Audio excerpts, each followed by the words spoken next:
বন্ধুরা, আমরা কালসর্প যোগ সম্পর্কে অনেকেরই ধারণা আছে। কালসর্প মানে হচ্ছে সর্পের মতো, অর্থাৎ সর্পের যাতায়াত কীরকম এটা আমরা সবাই জানি।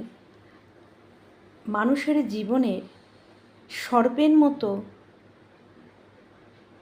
তার জীবনের চলার পথগুলো, তার অর্থনৈতিক, তার কর্মজীবন, তার ফ্যামিলিগত লাইফ ঠিক এইভাবেই সর্পের আকারে ক্রমশ আপ আর ডাউন, ডাউন আপ এইভাবে চলতে থাকে।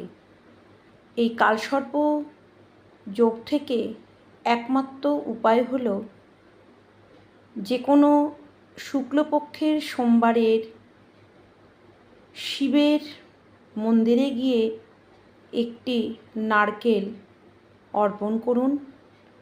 আর যে কোনো অমাবস্যা, সেই অমাবস্যা যদি মঙ্গলবার, শনিবার অথবা সোমবারে এই অমাবস্যা তিথি পড়ে, তাহলে অবশ্যই শিবের লিঙ্গে 3টি অপরাজিতা ফুল, একটি রূপার সর্প দান করুন।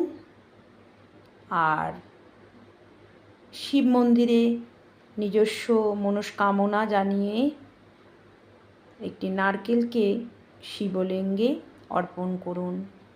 জেনে রাখবেন, কালসর্প যোগ একটি অন্যতম যোগ, যে যোগে মানুষের জীবন অনেক উন্নতি হতে পারে এবং সেই সঙ্গে সেই ব্যক্তিটির জীবনে অবনতিও নেমে আসে।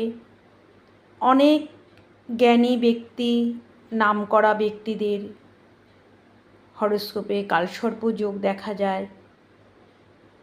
তো বন্ধুরা, কালসর্প যুগের ব্যক্তিদের জন্য একটি উত্তম টোটকা বা উপায়, আপনারা যে কোনো মা মনসার মন্দিরে গিয়ে একটি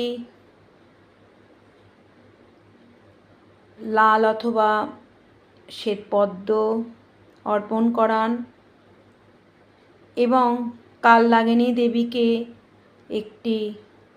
যে কোনো একটি গয়না, রূপোর অথবা সোনার গয়না অর্পণ করুন। দেখবেন আপনার জীবনের কালসর্প আর কাল হয়ে উঠবে না।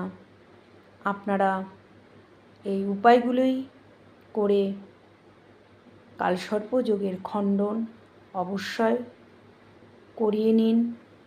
কারণ এই কালসর্প যোগ মানুষের জীবনের এতটাই হয়রানি করে দেয়, হঠাৎ করে মানুষের জীবন চলতে চলতে তার কর্মজীবনের ব্যাঘাত ঘটতে পারে এবং বিভিন্ন জায়গা থেকে এতটাই অবনতি হয়ে যায় যে মানুষ মেনে নিতে পারে না। তাই যে কোনো যোগ কখনোই সম্পূর্ণরূপে খণ্ডন হয় না।